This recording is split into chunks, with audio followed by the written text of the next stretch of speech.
All right, welcome everybody to the deep dive. Today we're going to be looking into something pretty big. The Trump administration's tariffs and what they're doing to tech and software development. We've got a whole bunch of sources here, so we're ready to really dive in. Yeah. Yeah, it's interesting, right off the bat, you notice something's different this time.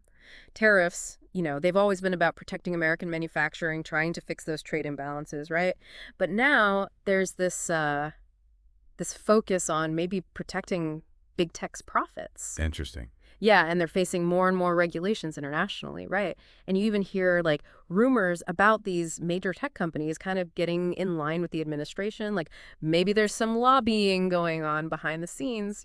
Wow, so like just looking at the big picture, what's the immediate impact on tech, on the whole industry? Prices are going up, that's for sure. You've got tariffs on all these imported parts, mostly from China, and that just makes everything more expensive to produce. Well, We saw Acer, they already said laptop prices are going to go up, and this is probably going to affect all kinds of electronics, phones, everything. yeah, and it seems like it's not just about like our wallets. Right. Our sources are saying this is really shaking up those complex global supply chains too, right? Absolutely. Tech, it depends on this intricate global web.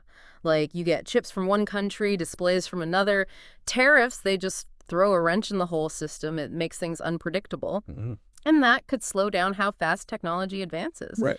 There's also this worry about, tariffs on things like batteries and solar panels, stuff that's crucial for green technology. Yep. And that could actually slow down our move to renewable energy, which is a big problem. Okay, so let's focus in a little bit.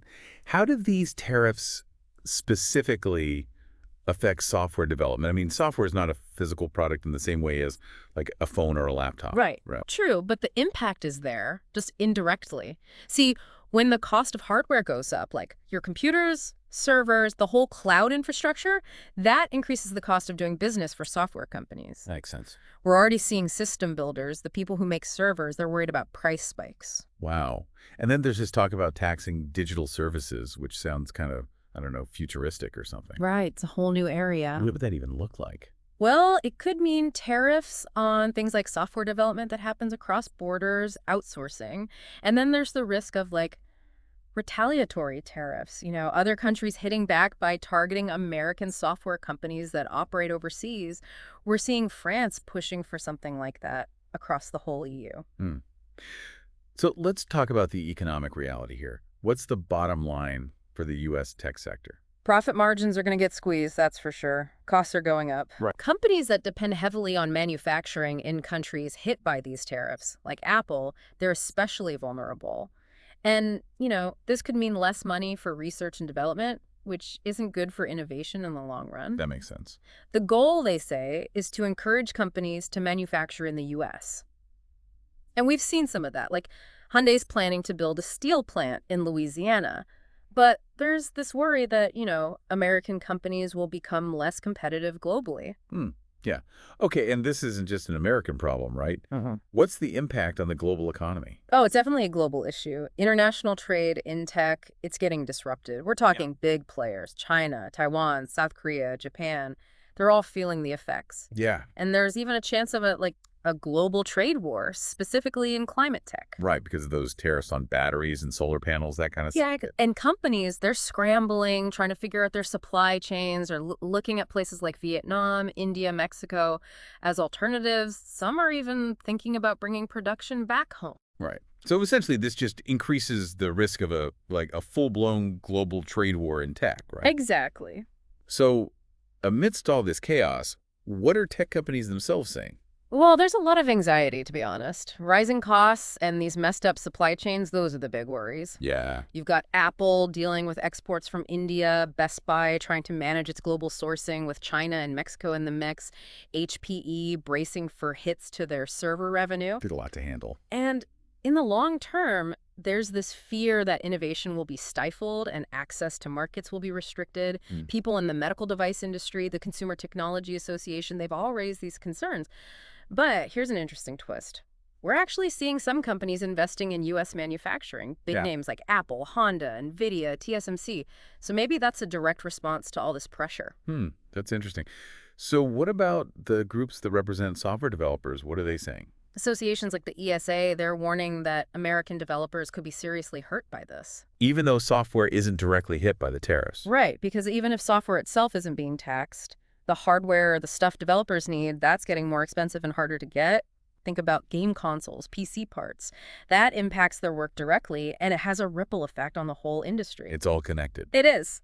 So, yeah, the supply chain disruption seems to be like the heart of the problem. Let's break it down a little more. Okay, so we're seeing tariffs on really basic components. Semiconductors, the brains of our devices, memory chips, display panels. Right. NVIDIA, for example, they rely on TSMC in Taiwan for their chip manufacturing. And these tariffs are putting huge cost pressure on them. And because of that, more and more companies are looking at other sources for these components, places like Vietnam, India, Mexico. But this shift, it adds a whole new level of complexity and cost to logistics, getting those parts where they need to be. Yeah. Our sources also pointed out some specific company reactions that are pretty interesting. What stands out to you? Well, Apple trying to move some of its manufacturing from China to India because of the tariffs. That's a big one. And then you've got NVIDIA and TSMC. They're both facing higher costs because of those tariffs on Taiwan. Right. And TSMC is actually investing in a facility here in the U.S. So you see the immediate financial impact and the strategic responses happening all at once. Wow.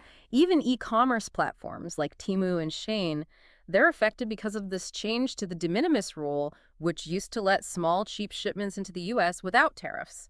And then there's Kinaxis. They're talking about the ripple effects this is having on global supply networks as a whole. So as you expect, other countries aren't exactly thrilled about these tariffs. Of course not. China's already said they're going to retaliate.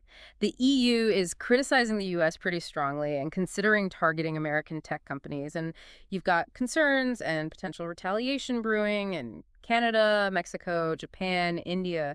This puts American tech exports at risk, makes it harder for American companies to access global markets, and it even opens the door for digital services to be hit with tariffs in the future. So looking ahead, what are the long-term consequences? What might we see happening? This could really reshape the map of global tech manufacturing. We might see production happening more on a regional basis. It might become harder for countries to work together on research and development. There's concern about a slowdown in global economic growth. But here's an interesting possibility. This whole situation might actually speed up the adoption of automation and AI in manufacturing. Companies might turn to that to offset the rising costs. Interesting. The big question mark, of course, is what future trade policies will look like. That's the wild card. So much to think about. This has been a really insightful look into a very complex issue. Appreciate you breaking it down for us. My pleasure. And for our listeners, one final thought. Given how interconnected the global tech industry is, how might these tariffs, maybe unintentionally, lead to unexpected technological advances or give an advantage to countries that aren't even directly involved in these trade disputes? It's definitely something to consider. Yeah, food for thought for sure. Thanks for joining us on The Deep Dive. Thanks for having me.